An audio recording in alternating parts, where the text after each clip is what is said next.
kind of mark?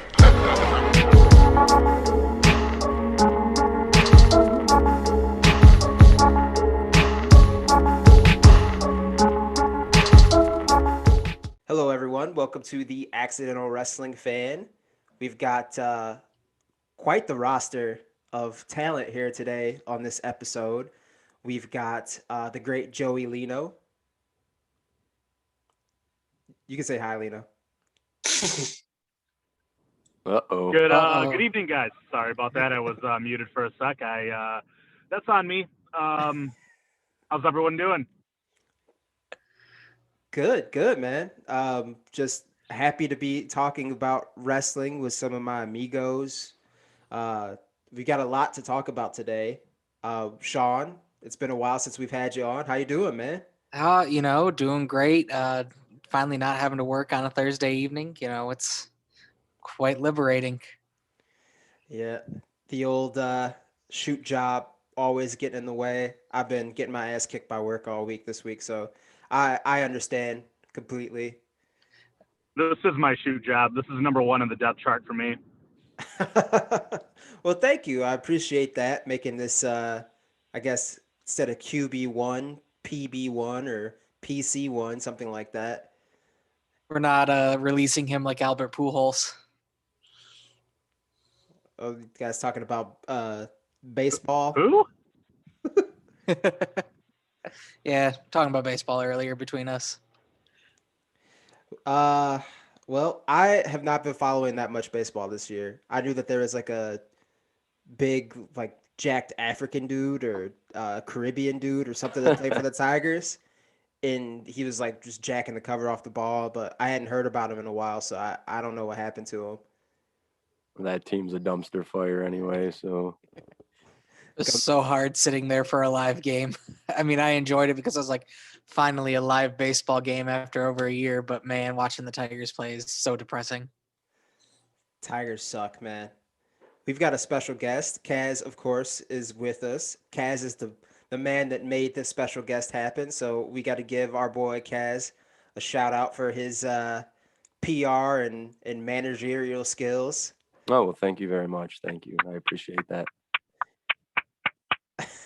Thank you for the applause, Mr. Lino. The great Hanzi has joined us yet again. How are you doing, sir? Yeah, no, man. What's it called? I'm being held against my will. I have a gun to my head to be here. So no, I'm joking. No, listen, man. I listen.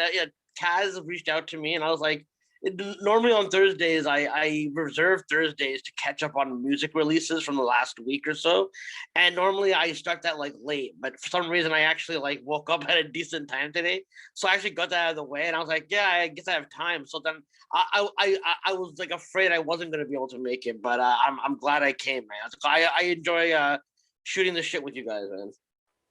And we enjoy shooting the shit with you, man. We're always happy to have you on. So, we were talking before we started recording. You wanted to give some thoughts about the Randy Savage A&E. I forget what they call it. It's not Icons. Icons was from the WWE Network, but it was like the documentaries they've been rolling out for like Stone Cold, Roddy Piper. I think they've got a couple of more in the can.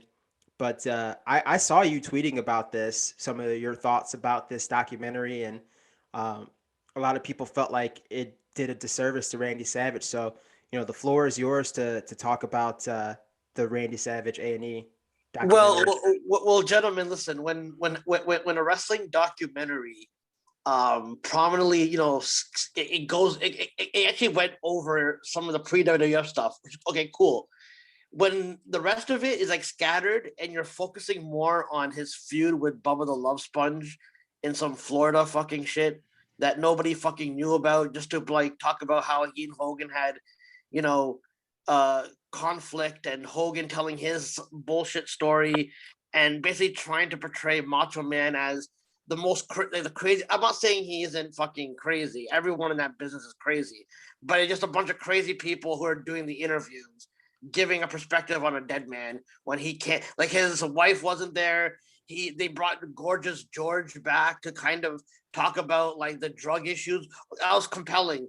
like some of the stuff that she went through was kind of horrifying, because she said that she would find tape of him, like find like, recordings of like surveillance to keep an eye on her and stuff like that. So like, it just felt like a hit piece, like especially when you have Piper and Austin, right? Okay, fine, WWE are doing these documentaries and they're like doing them in the clean way. You're not mentioning Steve Austin's domestic abuse. You're not mentioning Roddy Piper's homophobia and all that kind of stuff, or any problematic stuff that he had, right? But Macho Man, you're like portraying as a crazy guy. You just did a complete disservice.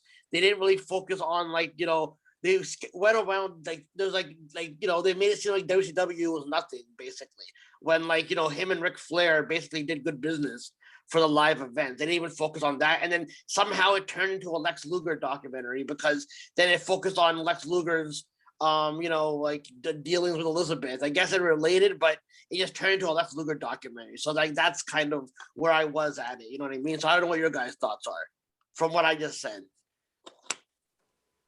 So I, full transparency, I did not watch the Macho Man A&E documentary, but like I said, I did see some criticisms that it felt like a hit piece. I did read that there is a different like production team and people that put this documentary together compared to the Roddy Piper and Stone Cold one, because a lot of people felt like. Oh, go ahead.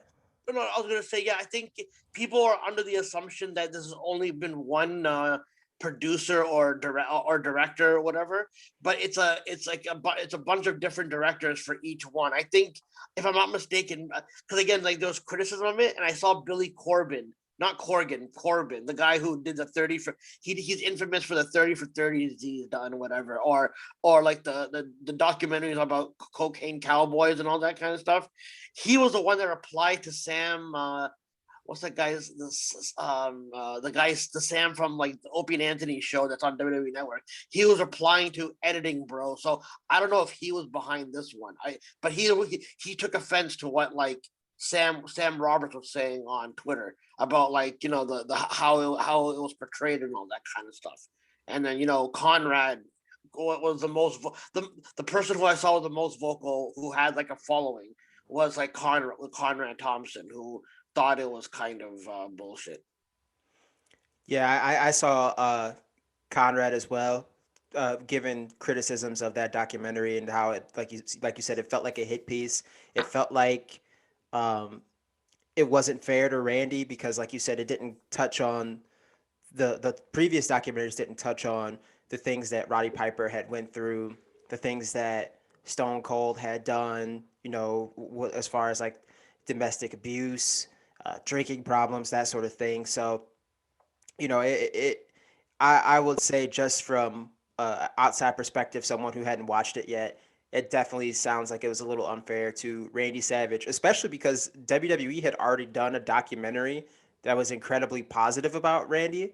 But I know the Hall of Fame was kind of in the background for that one. So that's probably why it was so positive, because they needed to make sure Randy was on board to do the Hall of Fame, or he was going to be doing the Hall of Fame. I can't remember the timeline of when they did that WWE doc, and then when Randy died. It's been a long time, but in any regard, it seemed a little unfair to Randy to just basically focus a lot on the negative things about his life and career. Well, yeah, no, listen, I'm all for focusing on like a realistic issue of like presenting what kind of person he is. The thing I have a problem with is that these documentaries don't just serve to, and it's the same issue that I have with like the Kurt Angles and the Jeff Hardy documentaries. It's like, oh look, you're giving them like this, oh my god, this realistic kind of documentary. But at the same time, I think WWE does that to absolve themselves of whatever blame they have in creating chaos amongst their, because again, I'm a conspiracy guy in some regard. I've seen how some of these Hollywood guys have broken down. I've seen how some of my heroes like Dave Chappelle have kind of broken from the system and were broken for a while. And, his last special, he kind of like says that like, these motherfuckers make me drink and all that make me drink and smoke when I didn't used to do all that, right? So being someone that's been through that in my own head, not officially because you can't prove it, But like my theories are like, how I get harassed by like the powers that be or whatever. I feel like these people kind of create chaos in your life, and then when it's like all said and done, you basically get to be known as. It's the same thing with Brian Pillman too. Like, you know what I mean? Like these guys become characters and they buy into it, and it's like you're being encouraged to act like this because of the fucking surroundings that you're a part of. And then all of a sudden, like when you lose your mind, it's like everyone feels sorry for you, but at the same time, they're not fucking talking about what contributes to this from the industry, because everybody, they limit their hate for Vince McMahon. They have a limited hatred for Vince McMahon and that he's out of touch and all that. I think, there's more duality between billionaires, or they do good things, they do evil things, but like no one touches upon like what kind of evil shit Vince McMahon has probably done. In my personal opinion, I don't know for a fact, I don't want to get anyone sued on this podcast. So, you know what I mean? That's my issue with some of that thing. I don't mind the realistic look at a dark side of someone's like what someone went through, but when you kind of just absolve yourself of like not talking about what you did to it, then yeah, I have kind of an issue with that in my personal opinion. You're muted. First time on the podcast that I did that. But I was gonna say real quick that it definitely seems like in these documentaries that WWE, in a weird way, like in the narrative of these documentaries, kind of gets these guys to admit that any problems that they were going through while they were working for WWE were totally their fault, and it was their own doing. There's nothing in the WWE environment that made them act this way. You know what I mean? There's never a moment where it's like, well, yeah, I got a drug problem because, this guy talked to this guy who told me that I should take this to help deal with my pain and that sort of thing. Or, WWE was making me lose my mind because I was working really hard and selling a bunch of merch and they wouldn't give me a push, and there was a bunch of political back and forth, and I started to freak out and lash out backstage, that sort of thing. Like, there's no one from WWE ever really takes the blame for their actions in these documentaries, and that is kind of frustrating to see sometimes. I think there's a Shawn Michaels one of these, so that'll be interesting to see how in depth they might go into, that whole thing, because even today, Shawn never really, gives a straight up answer as to what he was doing back then. He just always kind of skates around and says, yeah, I just really wasn't a good guy back then. I wonder if they'll get into, more detail and more in depth with what he really was like and what he really was doing and what he really was going through back then. Yeah, no, definitely. I didn't want to hog the whole conversation. So I was going to open to the other people that were in here as well, if they have thoughts as well. You know what I mean? I don't want to, keep them like, because again, like the other people on here, I keep thinking that it's just us three, whatever, right? But with the call, I just want to get everyone. If anyone else has any thoughts about it, you know what I mean, just chime in, I guess. So I haven't seen the Savage one yet. I heard good things about the Stone Cold one, but I am interested because much like Dark Side of the Ring, this isn't something that WWE is producing. So, I mean, like, Damon brought up the fact that WWE, and it sounds like by the A&E Biography might be doing the same thing. They're not really addressing the elephant in the room, which is like, okay, all these people have the same issue. So what's the common denominator here? Like, what's going on within WWE that's driving people to, to have these kind of problems? And Cass brought up a good point about how there's a Shawn Michaels one coming out. And that just reminded me, I didn't even think of this until just now. Peacock also has a Shawn Michaels and Diesel documentary that I think was supposed to be released May 2nd.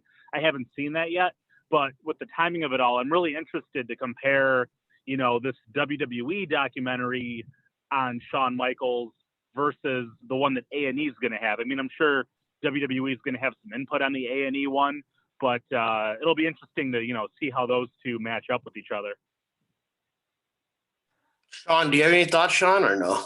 No, so I haven't been able to watch any of these, but just based on your explanation, it's like it seems to be, beating a dead man who can't defend himself or respond. Like, I mean, Okay, no, sorry, go ahead. Sorry, my bad. No. So it's just like, we all know Randy had problems, and we all know he had major personal problems, especially with Miss Elizabeth. But as we were talking about before, like Randy's family was in this business. Randy knew a lot about this business. And he's not here to defend himself. And I mean, I don't know. Did they get Lenny in on this to discuss anything? Yeah. No, he would talk when they focus a bit about the wrestling. They would focus on like some of like they went from the '80s, and then they did a debut. I thought, okay, this is good. They're doing the debut of when he had all these managers kind of going for him. Then they just go past like WrestleMania 3 to talk about WrestleMania 3. They go to his how much he paid for costumes. So Lenny Poffo was involved in that, but he wasn't so much involved in some of the more controversial things. I think the most surprising thing is that Gorgeous George. That's probably that's why I think you guys should watch it because again, I haven't heard from her since, she kind of got away from the business and all that. So it's interesting there. The other funny thing that happened in this is probably the funniest thing that happened in the documentary. When they're talking about WrestleMania 3, Hogan, they asked Hogan, so, do you think they're trying to upstage you and Andre? He goes, oh, no, I don't think they're trying to upstage us at all. They're just going to have a good match. And then you cut to Steamboat. He goes, yeah, no, most definitely. We were trying to upstage Hogan and Andre. I thought that was kind of funny. That's probably the hardest I laughed in the documentary. The other bullshit thing that they did, I guess, because they didn't want to address the internet rumors about Macho Man and Stephanie. So they just put Lawler repeat in Lawler's defense. He repeated the story on another podcast before, but he basically that was the biggest glaring error where he said, yeah, one day Macho Man just didn't show up for Raw, and then I pointed. And Vince McMahon was like, "Where's Macho Man?" And I pointed at the television. He's on Nitro. It's like that's not Macho Man left after summer of '94, and then he appeared in WCW by December. And in November '94, Vince McMahon gave him a farewell on the air, to say good luck and all that. So that was one of the more glaring things. That reeked of, oh, we don't want to address these rumors just to say that this is the reason why he left WWE, whatever, and all that. You know what I mean? But it was such bullshit, how they even addressed it. And also McMahon's presence on this document. McMahon was more present in the Piper one. He wasn't really present in this one. The Piper one, he's doing fucking fucked up jokes by oh, hey Rowdy, you're on the phone, Rowdy. Yeah, you're in hell. Oh yeah, you're saving a place for me. Okay, dude, I didn't think you would do these kind of dark jokes and shit like that on a documentary, but that's basically my takeaway from the whole documentary. But up to Sean's point about no, someone said about was it you, Sean, or was it the other guy that said about the Diesel and Shawn Michaels documentary on WWE Network? I saw that. It was pretty good. And my takeaway from that one was I could make a legit argument to you guys now. I can give you a legit argument that how we always go back and go, where did the tag team titles fail and all that kind of stuff? I can actually go back to '94 when Shawn and Diesel won the titles, and then you can look at the division decline. It was on a slow decline since then, even though there was Attitude Era, ups, whatever, right? But it always felt like those title reigns were always 3 weeks long or something like that. So I always felt like, looking back now and looking at a documentary of how they even justified why Shawn and Diesel would win the tag titles, even if they had the IC and the heavyweight, whatever, was that, oh, we wanted to get heat. And it's like, well, you got a good guys. Why would you want to get heat? You know what I mean? It just doesn't make any fucking sense to me.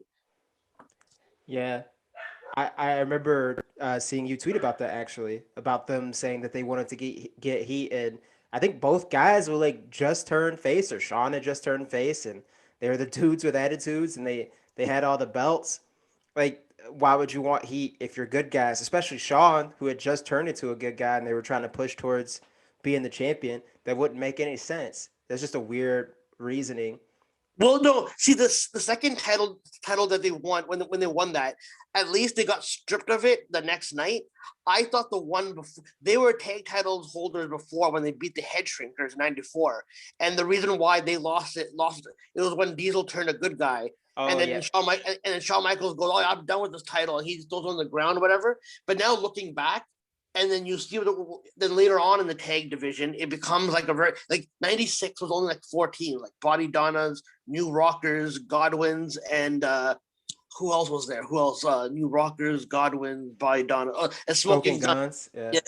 And then they brought Bushwhackers back just to fucking add some flavor, which you know what I mean. But like, I felt like since that time, I guess you can make an argument that the tag division, like quality wise, has been on a decline, like a slow decline where it had like ups and downs throughout the years. But you can actually just go back to like that kind of booking decision because like back then, why would you take the belt off the Head Shrinkers and put it on Shawn and Diesel for like you know what I mean? Like it was just pointless to me.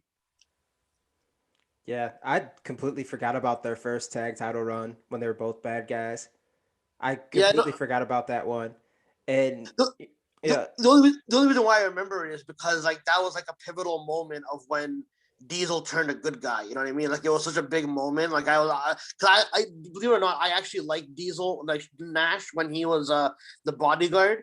And then when he became a fucking world champion, I was like, yeah, no, I don't, you know what I mean? Like it was when I started to hate good guys, kind of in a way, because I thought good guys, like I was like, why can't he be the same cool guy that he was as a bad guy? Why is he like turning in? Like it's like the same criticism of Roman Reigns, basically. You know what I mean? Like how like why can't he be like Kevin Nash's last couple of months as a bad guy in WWE was probably some of my favorite Kevin Nash work that he's done. And they and that documentary they didn't even show the final match that they had in a pay-per-view in like which is an underrated match, by the way, the Good Friends Better Enemies match that they had with Mad before Dog he left. Sean's foot.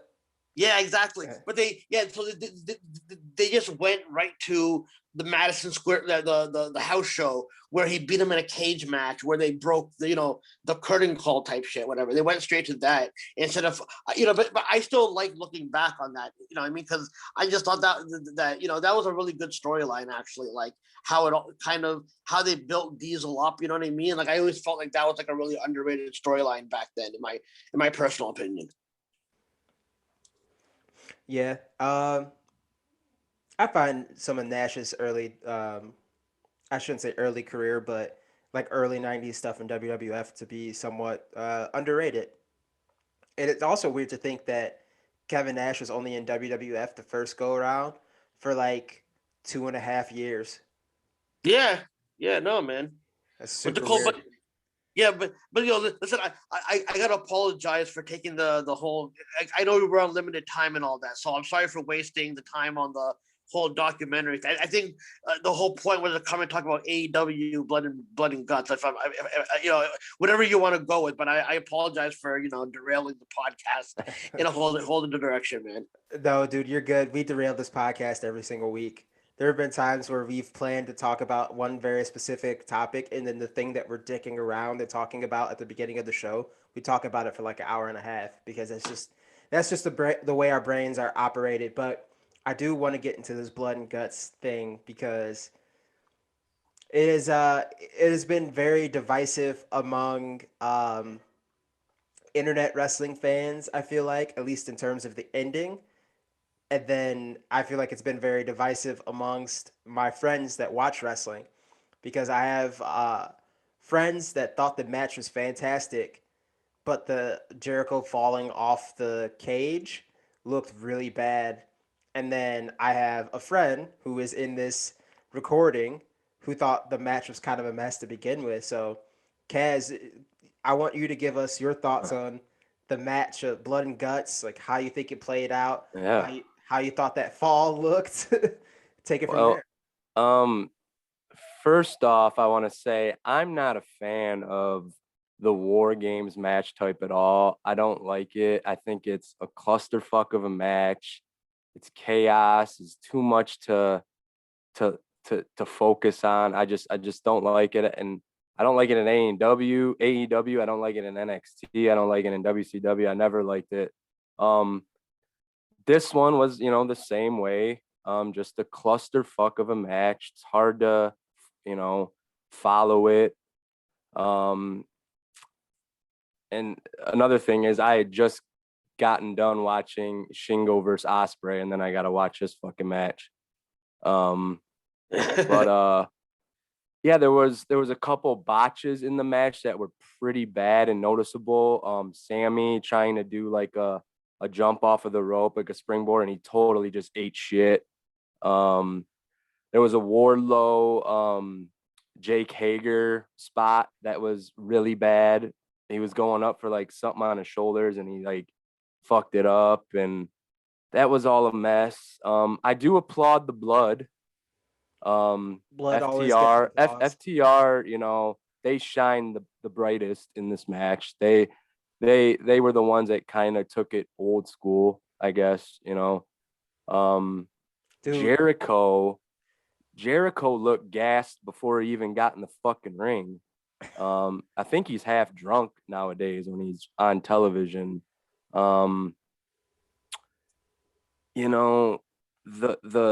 The commercials also. It's hard to do a match like this, I feel, with commercial breaks. Because then you got to focus on this little box like we're in right now. And it's already a match with shit going on over here and shit going on over there. It's hard to, so commercial breaks didn't work and don't work for this match, in my opinion. Because they totally were in commercial break when Tully opened the door and got punched, and when they started climbing up to the cage. That was all during commercial break, I believe, wasn't it? Yeah, no, it was. Because I was watching it picture in picture, and I was like, they really did this spot during.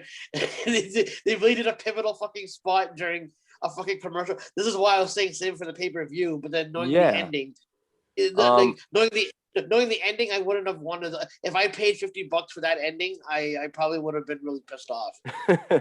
Yeah, so I mean, I get why they, why MJF, climbed to the top of the cage. He was trying to get away from getting his ass whooped.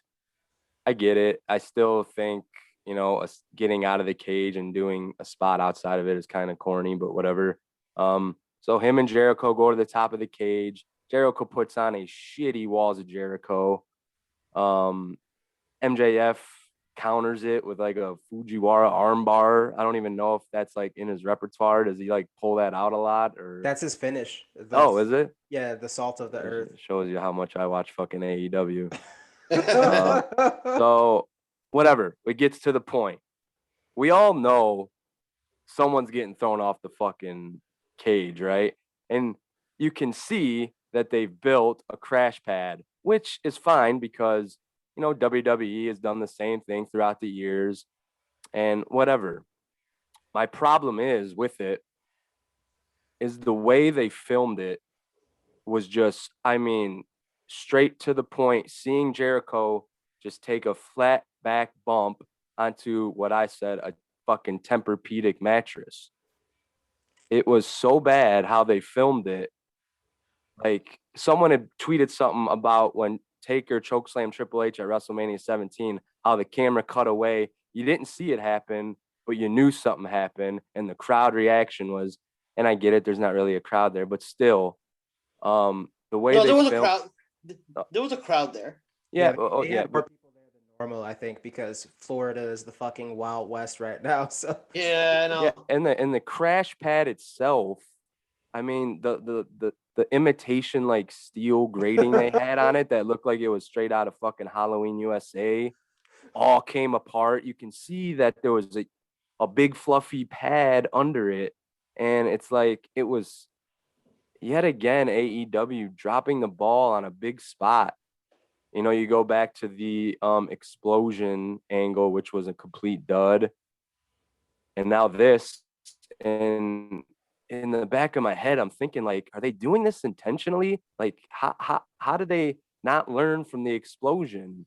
I don't know. I don't get it. And I feel like I'm always shitting on AEW. And like I said in the beginning of this rant, I don't like War Games matches at all. but that finish and that was just really, really bad. Badly, I think it's more or less the production. That's where WWE shines the brightest between the two companies. WWE's production is top-notch shit. AEW's is not good. I think that's the biggest takeaway of it. So my biggest issue with A&W, dude, I get the same thing. We have done this multiple times because I've done Hey, it. are you thinking of Lars Sullivan, brother? Fuck, dude. So the thing about All Elite Wrestling is their production, I find, tries to emulate WWE, and it's much to Yeah. their detriment. I think that WWE, as far as like how they do the camera cuts, and then they have the camera operators do like the zoom ins on impacts. I don't think AEW does that, but they do a lot of camera cuts, and it's really frustrating to watch. I hate a ton of camera cuts. I think, as far as any wrestling promotion, I think New Japan has the best camera work by far. The way they position things, it makes the moves look more impactful. It makes the moves look more dangerous, and it makes things look more legitimate.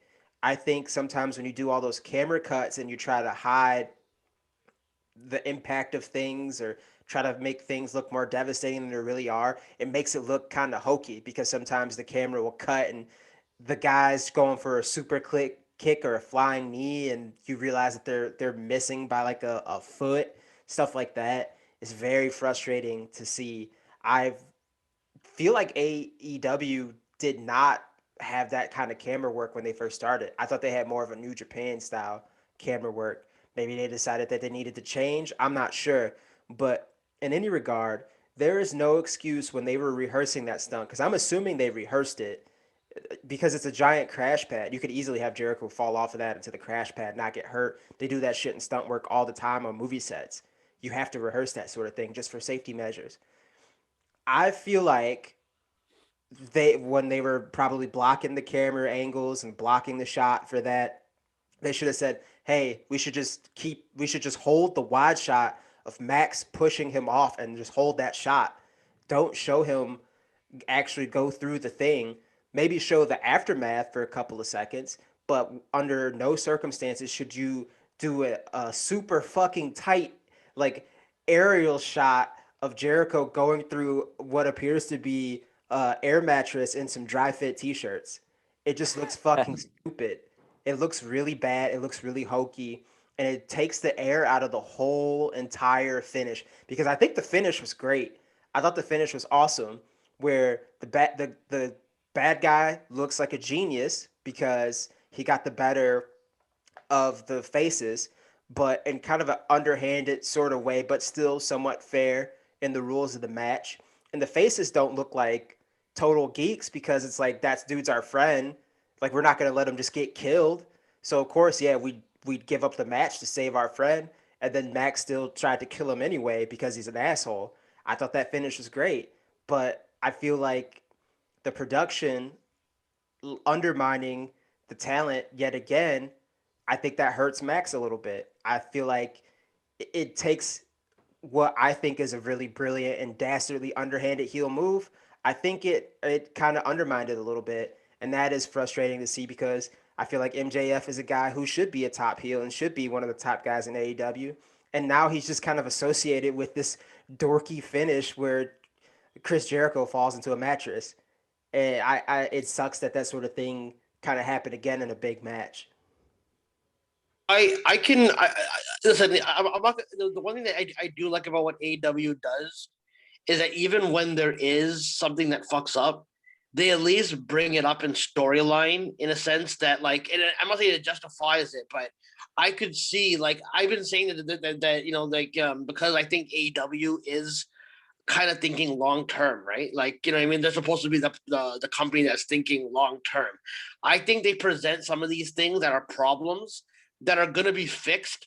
But it's like one of those things where I think, like, you know, a lot of these elite guys do where like they create problems and then they look like geniuses because they fix it. So I could see MJF kind of getting pissed off in character by you could have him going, that's bullshit. Tony Khan could say something like, I envisioned something like this could be happening, so I had to take the best interest in heart not to hurt, like not to get anyone permanently hurt.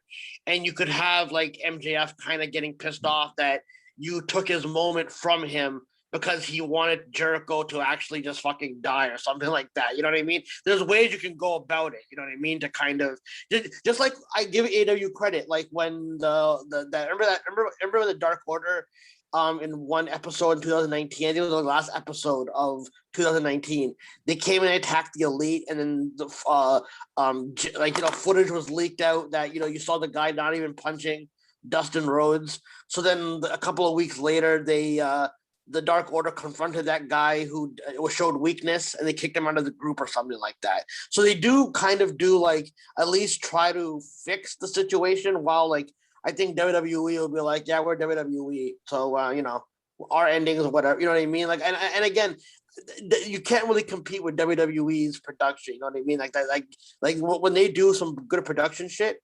But back to Kaz's point, listen, I'm indifferent to the War Games because they're before my I didn't get to watch like the great War Games matches. The ones that I eventually saw were like the tail end of WCW's versions where Hulk Hogan was like in the main matches, and Hogan wasn't going to take any fucking crazy bumps in any of those matches, right? So I never really, I think that them bringing back the War Games matches in NXT and AEW have kind of been refreshing, because I felt like it kind of like redoes like the 90s, some of like the mid 90s to late 90s versions of that match. You know what I mean? Like I think the one rule that kind of fucks with like, and I'll get all you guys' thoughts on this also, because I don't want to, again, I keep hogging the fucking thing. But no, the thing is like I think that maybe you should modify some of the rules. Maybe have pins before all the guys can come in, at least, so that it's not a match where you're like, okay, there's gonna be chaos for like 30 minutes, like 20 minutes before all the guys get in there. You know what I mean? Or if you're gonna have that rule, then you should most definitely have the match end sooner, because then like everybody's already been beaten up so fucking much that like by the time it starts, then you can already kind of have a more clean pin. I did like the surrender element of it though. I do like the surrender post to the pin one. But out of all NXT and AEW, I think my favorite War Games match is probably the second one they did, and which was Undisputed Era versus Viking Raider, or the War Raiders at the time, Ricochet and Pete Dunne. Like that, I think that one was probably my favorite War Games match that has been done in the current incarnations of the War Games matches. Yeah, that one's really good. I think the NXT ones I find that I've enjoyed more than um, the Blood and Guts match. Of course, I mean NXT has a bigger body of work with their War Games matches than AEW's Blood and Guts. The original Blood and Guts didn't happen because of the COVID-19 pandemic, but yeah, I don't know. I just find the for the most part the NXT War Games matches are really fun. Big criticism, of course, and that went for this one. The carnage goes on for way, way, way too long. Like it's insane. I think the Pete Dunne, Ricochet, Undisputed Era, that War Games, I think that match is almost an hour, which is kind of crazy for what's supposed to be a knockdown, drag 'em out fight. And I know I get it, like everybody on those teams in that War Games match, like they're all fucking workhorses, so they could wrestle for that long. It's just that they don't need to wrestle for that long. You know what I mean?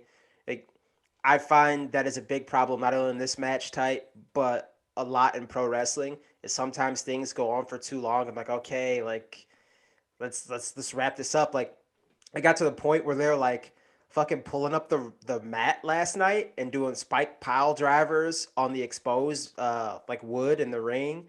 And in my head, I'm thinking, okay, like those guys should be like FTR should be dead. That should be the finish. Like how is like Tully not throwing in the towel or anything like that? It's like, no, we have to do this big, big, big thing where Jericho gets thrown off the cage. You know what I mean? It just But it sucks the fun out of it sometimes because but you even know it can't end until some crazy set piece thing happens. but even going back to Jericho getting thrown off, there was a lot of stuff on Twitter, people saying, "Oh, what'd you want him to do? Land on the concrete?" Well, no, I didn't want that. I Dude, I that just is wanted such a to. stupid fucking point. I saw that earlier. That bothered the fuck out of me. Someone posted a picture of as Matt Hardy knocked out, Yeah, concussed. comparing it to the Matt Hardy thing. Yeah, No, but too unsafe, and then Jericho on the crash pad too safe. It's like, okay, we're allowed to say like one is definitely unsafe, but the other looks hokey. Like I don't know.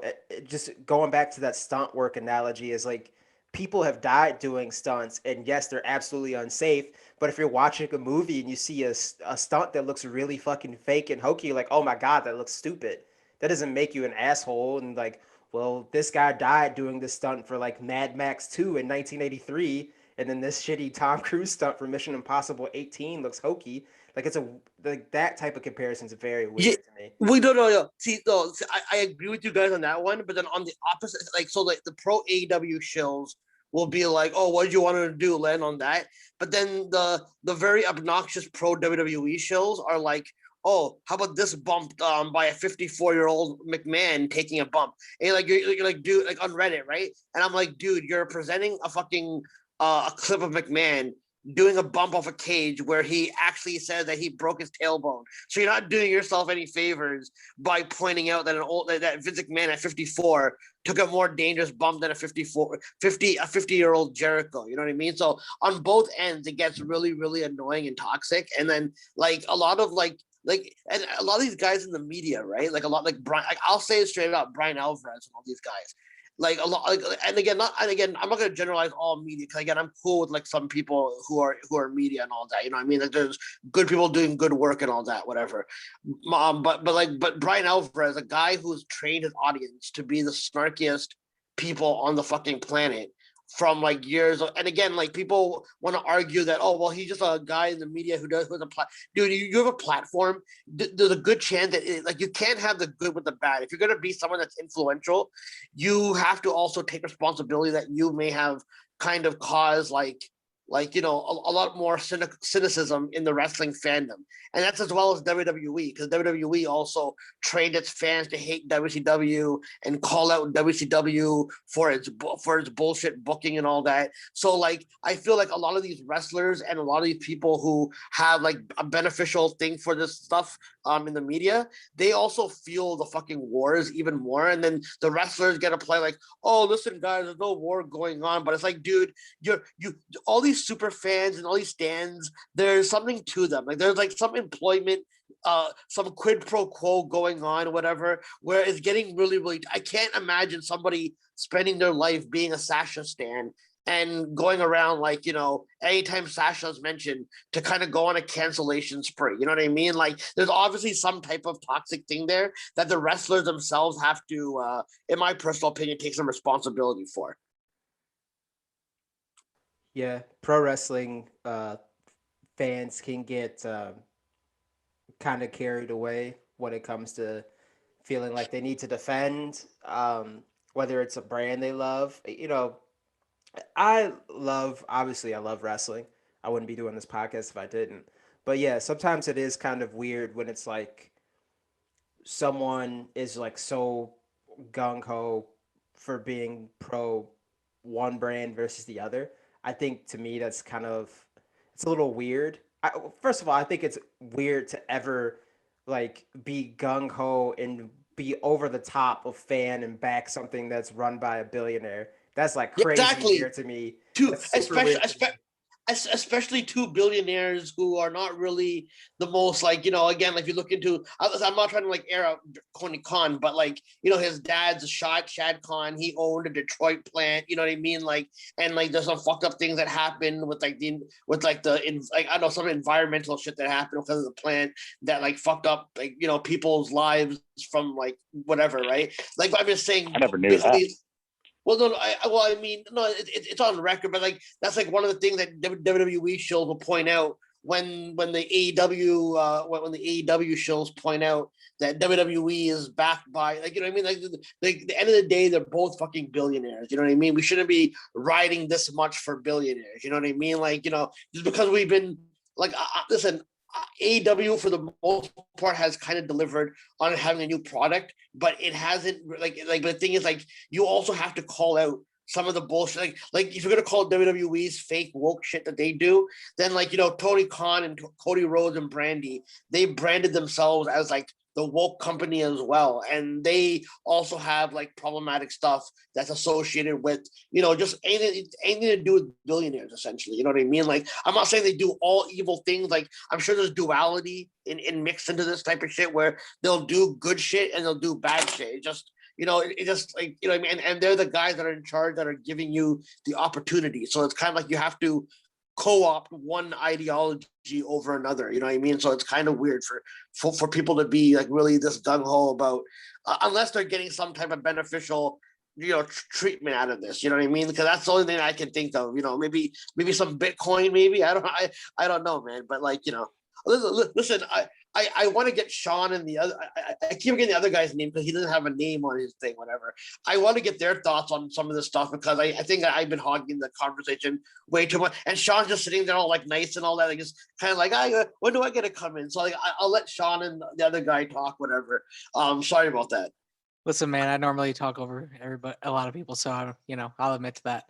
I didn't get a chance to watch it. All I read was all the stuff on the internet about the ending, and it is what it is. It's pro wrestling, and the high profile fans, honestly, there's not a worse fandom to really be a high profile fan on than Star Wars, but wrestling's a close second. Like, oh yeah. like people who have idiotic Star Wars, and I'm a Star Wars fan, but not to the point where I'm going to have idiotic conversations with people and argue with people about Jar Jar Binks, like whatever. But it, again, there could have been a way better way to frame that shot. Again, like Damon said, wide angle on MJF, just watching him fall, and then just the noise, hearing the noise and stuff would have been fine. And had you ended the show like that, nobody would have been pissed that they didn't see Jericho on the ground. But then there's a part of me that thinks they're doing this shit so they do get all this, attention and people talking about them on social media. I mean, do you guys feel that way at all? Like, why else? What? Before we continue, what's the other guy's name again? Who's Lino? Lino. Okay. Joseph. Joseph R. Lino. Lino, do you have? Okay, I want to get you again because you haven't really said much, whatever. And I apologize for hogging, whatever. No. Do you have any thoughts on this as well, then, or because I want to get everyone a chance to speak. You know what I mean? No, you're good. I mean, AEW is not really. I don't really watch a lot of AEW. I'm going to be completely honest. And the whole loyalty to billionaires thing, though. I mean, to be completely honest, I have an undying loyalty to the Detroit Lions, who are owned by a billionaire, and they haven't put out a good product in my lifetime. So I really have no room to talk. But I'll sum it up best.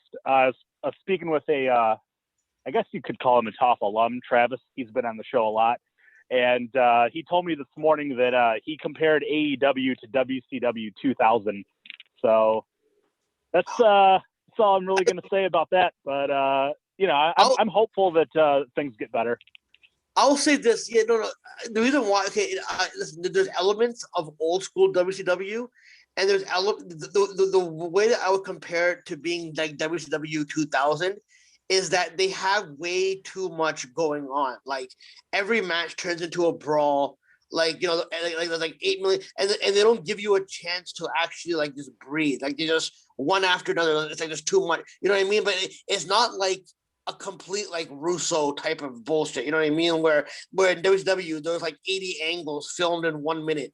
You know what I mean? But like the way that they just go from segment to segment and all that, it does kind of have that element of WCW in it. But I do like a lot. Like, listen, there's a lot of other stuff that I do like about the product in general. Like, you know what I mean? Just the fact that like they're just like guys I didn't really know much about, who are now kind of getting more exposure. You know what I mean? Like the whole Moxley and Yuji Nagata thing happening. You know what I mean? Like I do think that this Kenny Omega thing is going to accumulate into a bigger angle about something, and I don't know what it is really, but I do think that it's going to be the catalyst. And again, if you guys want to go to this topic, Dave, it's up to you. But Daniel Bryan, you guys talk about Daniel Bryan yet, or like in your podcast yet from the news, or have you guys done a podcast since then? Because I don't think I've seen that upload. Yeah. So, what are your thoughts on the Daniel Bryan thing, man?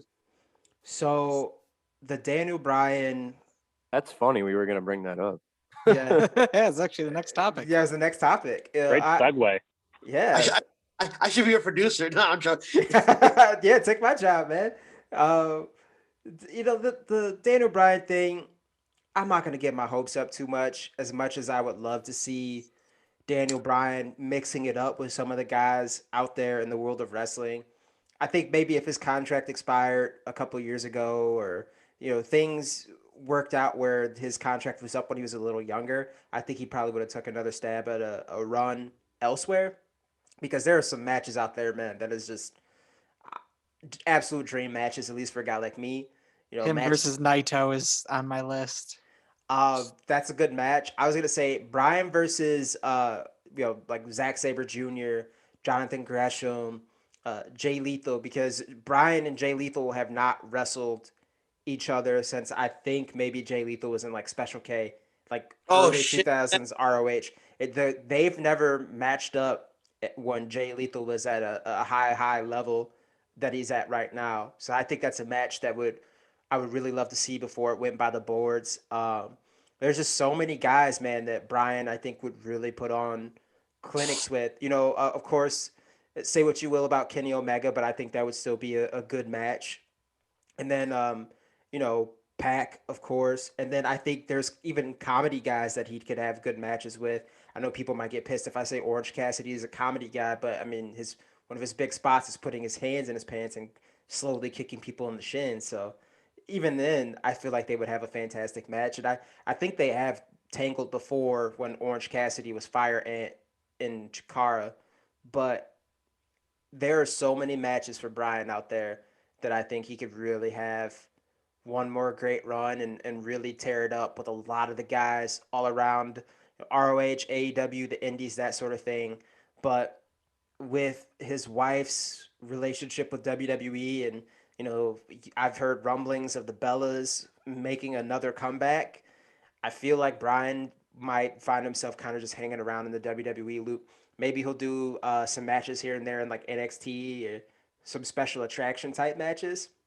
But I'm not going to get my hopes up that we'll see Bryan Danielson have his name in lights against someone outside of WWE. I think. Well, go ahead. No, he had made a statement, I think, recently about why can't wrestlers in certain companies compete against other wrestlers in other companies, but still be, contractually obligated to said company that they're with. I totally agree with him. That would be amazing. If I ultimately think Daniel Bryan will re-sign with WWE, but there is that, notion in the back of my head that it would be amazing if, Daniel Bryan being a part of WWE and being, able to go to Japan for a one-off against fucking Shingo Takagi or something. I don't know if that'll ever happen while Vince is alive, but I think Daniel Bryan's a big, he's pushing that narrative big time. I would love to see him in a G1 climax. Yeah. Oh, God. Well, listen, okay, Dave, I had the same thought as you that, like, yeah, ultimately, like I compared Daniel Bryan to the Bernie Sanders of wrestling. Like, he led a movement, then he has to like be in the establishment and kind of be a meme kind of in a way, you know what I mean? Like Bernie Sanders is now kind of, you know what I mean? He doesn't want to be there with these fucking stupid Democrats, or Republicans and all that. He wants to, I could see Daniel Bryan, like I personally, I would think that if, people are getting vaccinated and people are kind of, whether I agree with it or not, people are going back to crowds and all that kind of stuff. If you need incentive for like indie guys to make money, like I think Daniel Bryan would be one of the main guys that you kind of bring on, to like, maybe go to a blood sport, maybe go to like, and again, listen, if the guy retires also, man, listen, like I like, I'm not gonna get mad at the guy or anything like that. I mean, he doesn't owe us anything in that sense. He's given us enough entertainment. He's had like a great indie run. He's had a great WWE run, in my personal opinion. Even though there's ups and downs and that kind of stuff, he's had an interesting thing. I just think that a post WWE run on the indies and doing AEW and doing the Moxley style type of shit, I think it could be really, really compelling, man. And I really do hope, like, even though I'm prepared for him not to, leave WWE, I would really like it. I would like it a lot if the guy would leave WWE for a bit, like, he can always come back, you know what I mean? But I just think that, there's a lot of like interesting things that are going on. And I did say that there's 4 people that I said that could make a real fucking shift to AEW if they fucking sign them. And that's Daniel Bryan, that's CM Punk, that's John Cena, and that's Brock Lesnar. If you want to throw a woman in there as well, because I don't want to, leave out the woman. The one woman that I could see that could kind of take a lot of women with her to, if she goes to AEW, is probably Sasha Banks, because she has a real diehard fan base, and she's becoming a little bit more mainstream. You know what I mean? So like, those are the 5 people that I could see making some kind of shift if they were to go to AEW. See, I think if Daniel Bryan was to, not re-sign with WWE and actually go do something else somewhere, he seems like the type of guy that would love a little run in Japan. Yeah. Even like a one-off thing like Jericho did at Wrestle Kingdom. Like, I think Daniel Bryan, inside the Tokyo Dome on January 4th against insert name would be,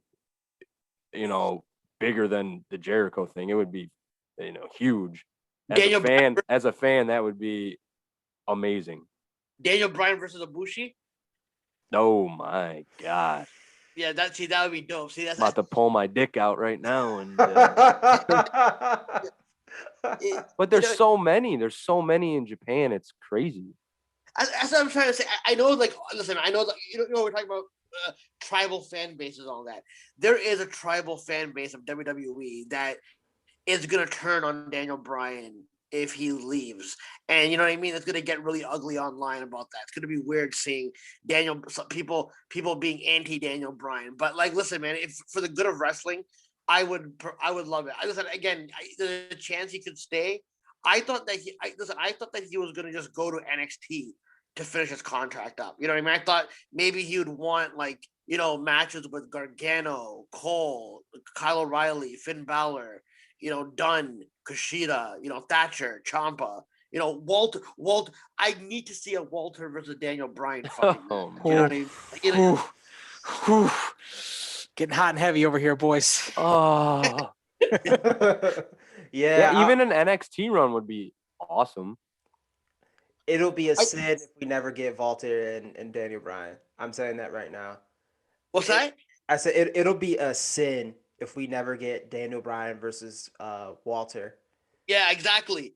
This is why I was like, why are they fucking using Walter on NXT UK? Just bring him over to fucking the main roster. I'll watch him fucking 1 week run for the 24/7 championship if we just get that fucking match. Just imagine Walter.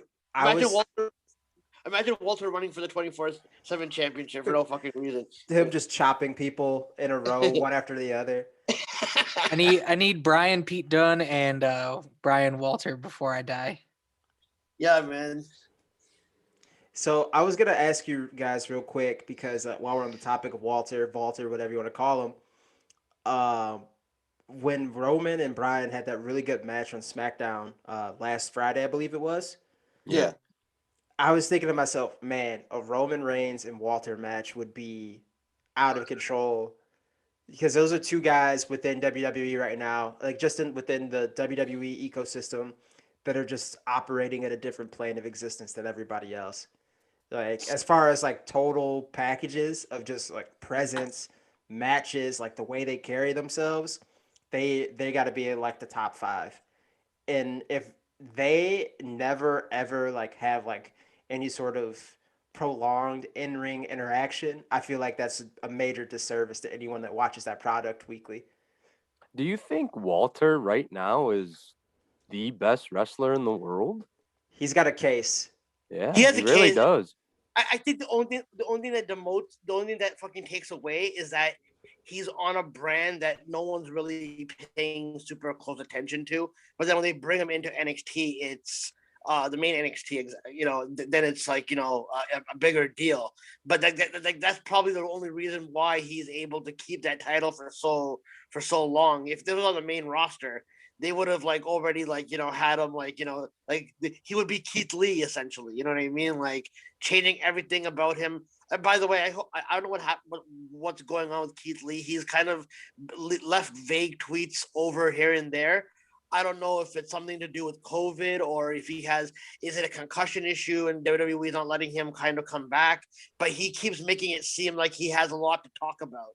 And I don't know if he's just saying that I have a lot of ground to cover in coming back and getting my revenge, or do I have a lot to cover in that something went on behind the fucking scenes? Because when I heard that Vince McMahon sent him to the PC to go train extra hard, more whatever, I was like, are you fucking kidding me? Like he has Nia Jax on like all shows, having horrible matches. Yet you're gonna send Keith Lee to the PC to kind of learn more or something like that, whatever.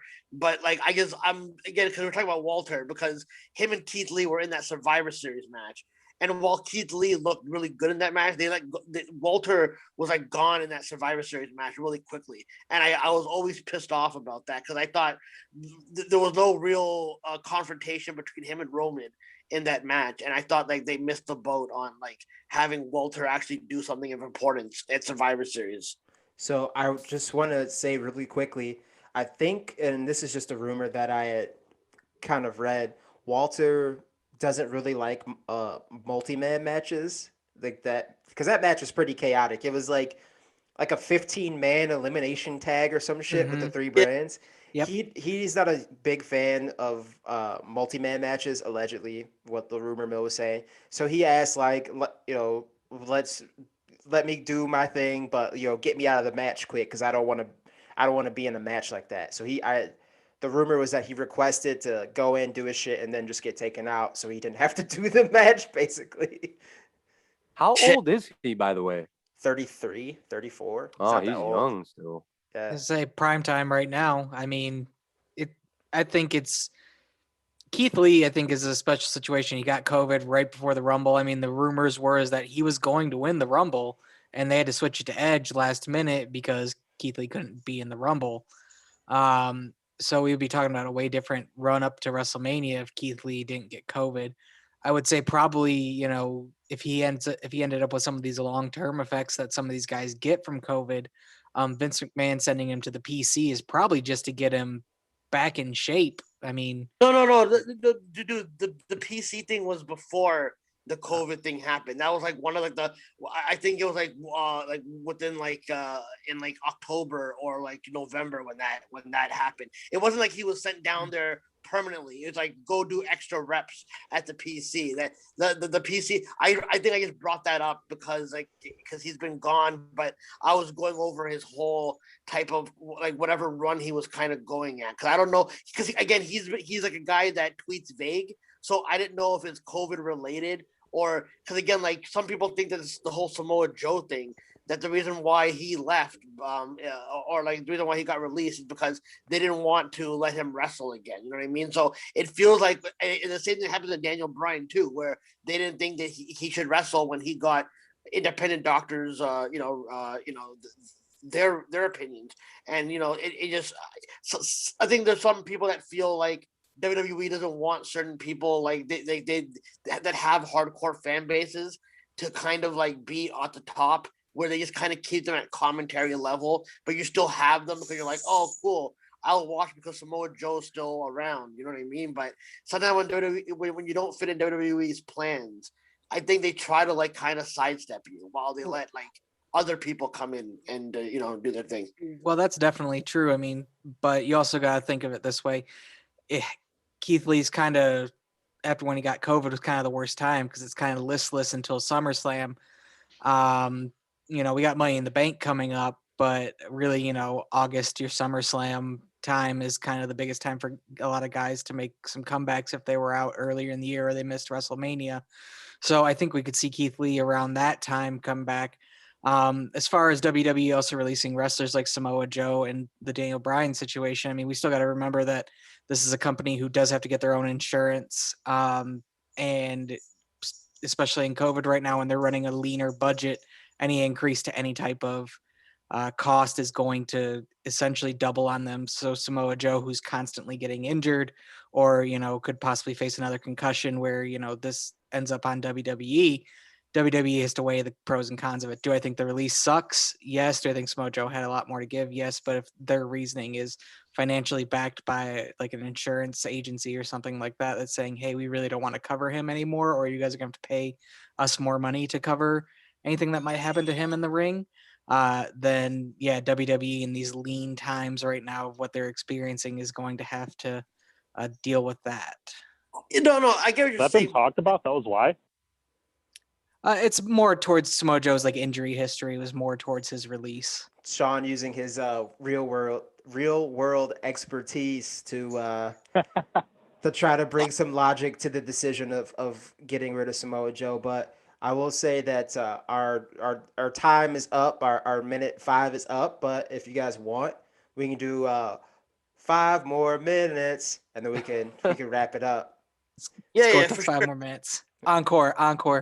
No, I do. This was a good conversation, man. I enjoyed it. So, I mean, listen. Listen. At the end of the day, whatever happens with Daniel Bryan, man, I wish him well. You know what I mean? He's one of my favorite wrestlers. You know what I mean? Like, he's like once in a generation talent. You know what I mean? He's been around like in the WWE system since like the late '90s when he started out and all that. So he's had like an amazing career, and whatever he does, man, like I'll be for it. I mean, I hope he doesn't sign with WWE, but you know what I mean? Selfishly, I want more interesting stuff to happen outside WWE to kind of give performers more leniency to like, well, I have a choice where I can sign now. You know what I mean? Like, and if Daniel Bryan brings in more money for other companies, then like more people might go, hey, you know what? Maybe I should go to AEW or something like that. So that's the only reason why I think Daniel Bryan should at least try to leave, in my personal opinion. Yeah, I think that if Brian leaves, it kind of opens things up in the world of wrestling a little bit. And I think it might make people kind of second guess some things like, you know, maybe your dream is to wrestle Daniel Bryan, Bryan Danielson, whatever, and you're a guy in the indies, but you know that you'll never be able to get to do that. Maybe if someone in WWE knows that when they're trying to sign you, they can entice you and say like, hey, we can plug you in some matches with Bryan. We'll give you a series of matches with Daniel Bryan, whatever it is. If you see a guy like that is not in WWE anymore, maybe that might not entice you so much to join a jump ship.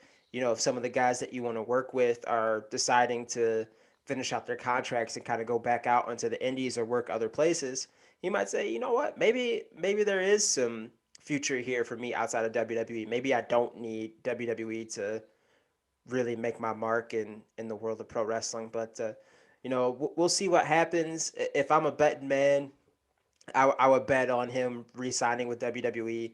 I feel like that's the most logical outcome.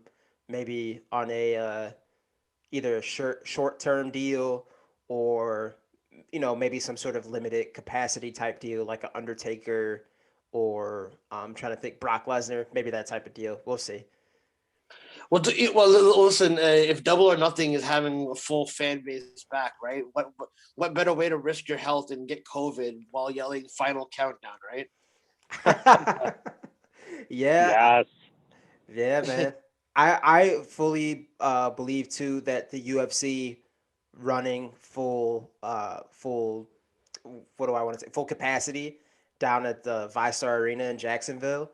I saw on social media a lot of AEW and WWE wrestlers were at those fights, and I think that was really the moment where a lot of them were like, okay, if they can do this, we got to find a way to get at least limited capacity fans back at the shows, and now Double or Nothing is gonna have full capacity. So fingers crossed that it doesn't turn into a super spreader event or anything like that. But I do love hearing the roar of the crowd.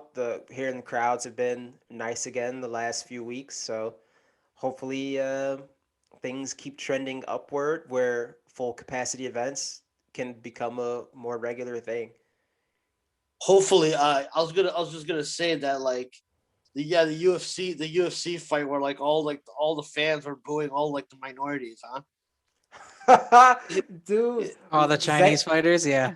that was crazy. Zhang Weili, from what I understand, is nothing but a total sweetheart of a human being. She's a very nice woman. She's a great fighter. They booed her when she was walking out to the cage. They booed her when she got knocked out and was upset that she got knocked out quickly. Like it was pretty wild. They booed Kamaru Usman, which is Yeah, interesting From because Houston.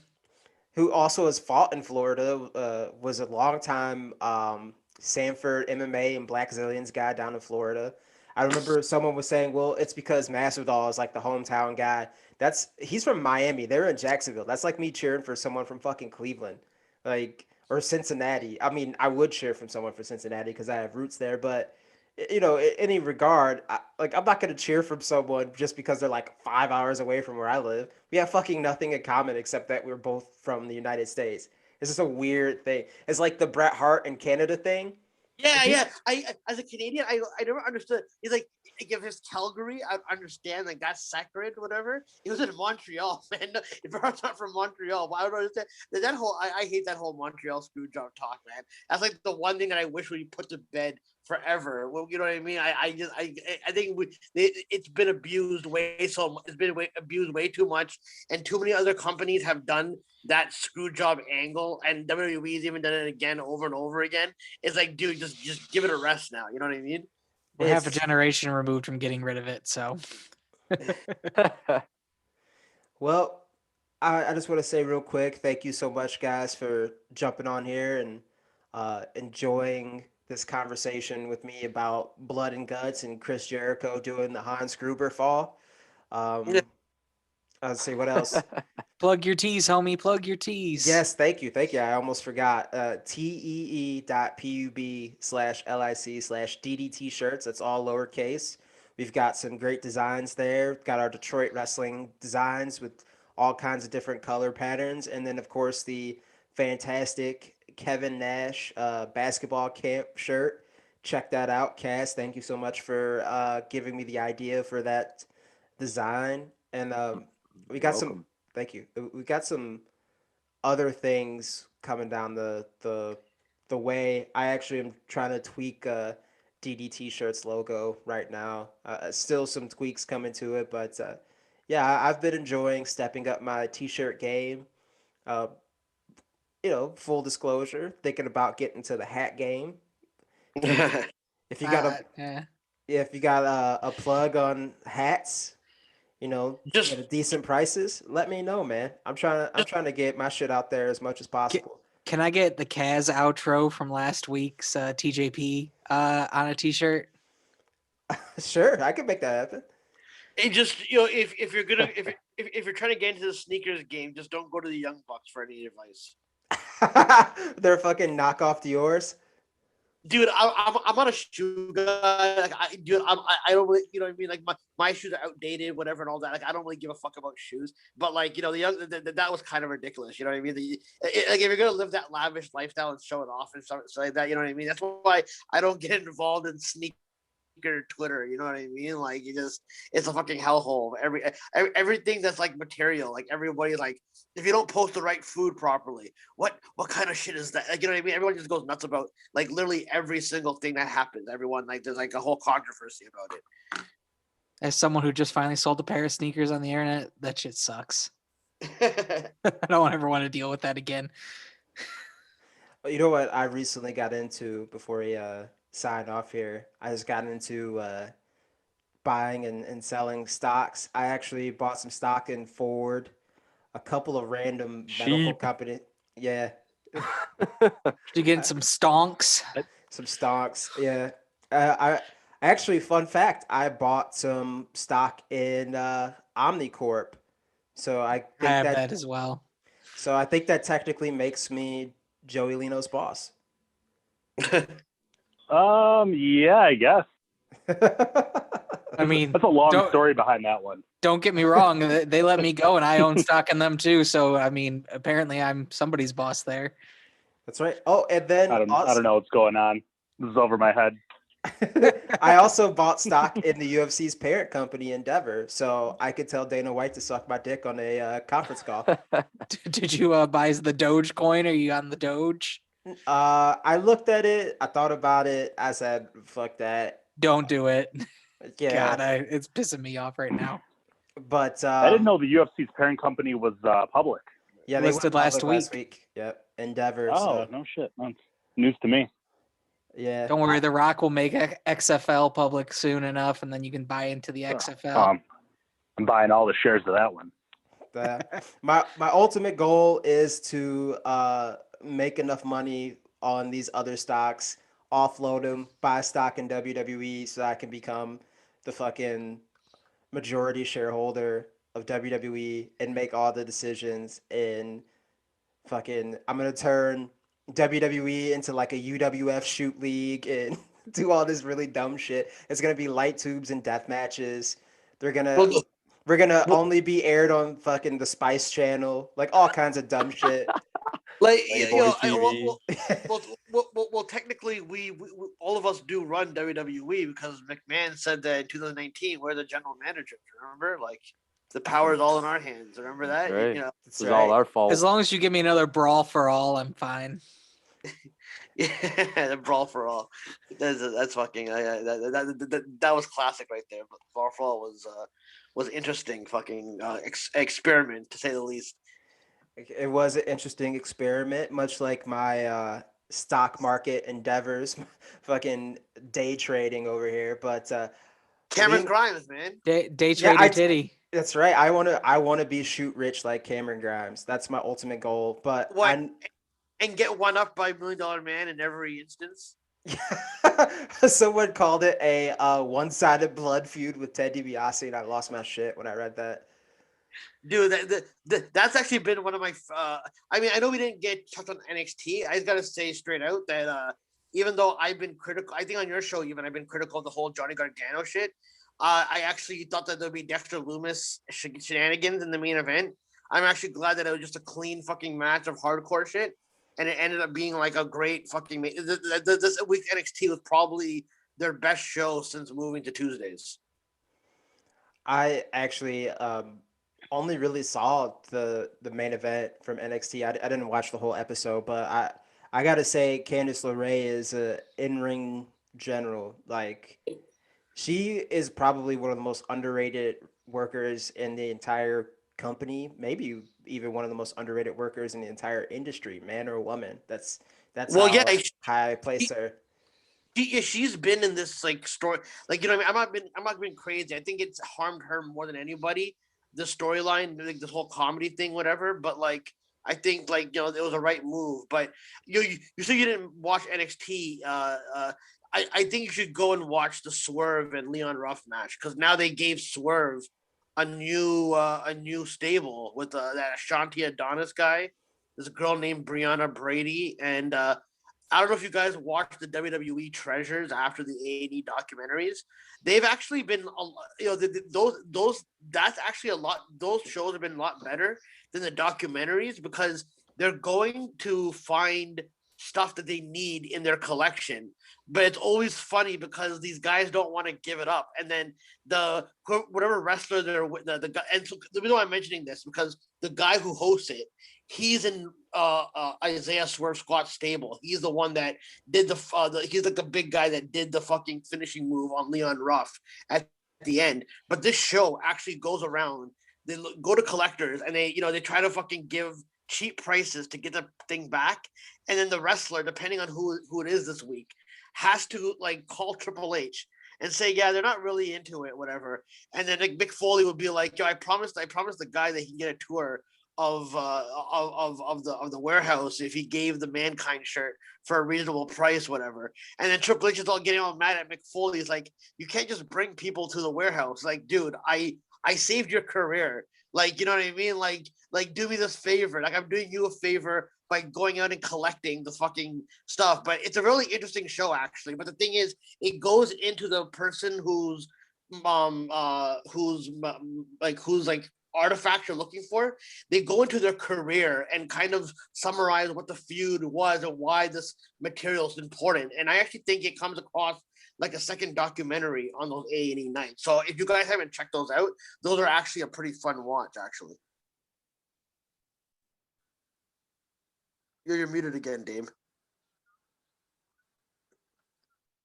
Yeah. Sorry, There sorry. we go. I was trying to screen grab our wrestling tweet of the week. Oh my bad. Okay, sorry. No, it's okay. By the way, before we sign off, Test is still dead. I just checked on Twitter, so Jesus Christ. It's been far too long since I've heard that. Our wrestling tweet of the week comes from one Anthony Agogo. Tim Dog asks, "Hey, Anthony Agogo, what do you think about hashtag May the 4th be with you? You a big Star Wars guy?" Anthony Agogo says, "I'd rather cheese grate my own balls, or I'd rather cheese grate my own ball bag than watch that shit." So yeah, Anthony Agogo, big Star Wars guy. And then another follow-up tweet says, "Dude, my tits will join your balls in watching that shit." Agogo says, "Yeah, but people care about my balls." Yo, who do you think will be the first cornball on a promo who's gonna say, "Wake me up before you a go-go"? Well, I I know people have joked that Morrow said that he would do it. Oh, he probably would. He probably would. I'm actually surprised Morrow never did. I'm surprised he never referred to. I thought like someone in WWE would do for Rhea Ripley, the talented Mrs. Ripley, as like a finishing move or something like that. I'm sorry, man. I'm sorry. I'm like doing comedy hour here now. Like, you know what I mean? Wake me up before you a go. The talented Mrs. Ripley. I'm sorry for the low brow humor. No, it's okay. The entire like 7 years we've been doing this podcast, a lot of it has just been lowbrow humor. That's just it's just par for the course. Par for the course. And speaking of lowbrow humor, here's some lowbrow humor right now to close out. So when my stock market dreams crash and burn, and I lose my entire life savings on dog stonks or whatever the fuck it is, GME stock, I climb a clock tower and do a moonsault off of it. Lino, what should I do? Tuck your chin, brother. Promotional consideration paid for by the following.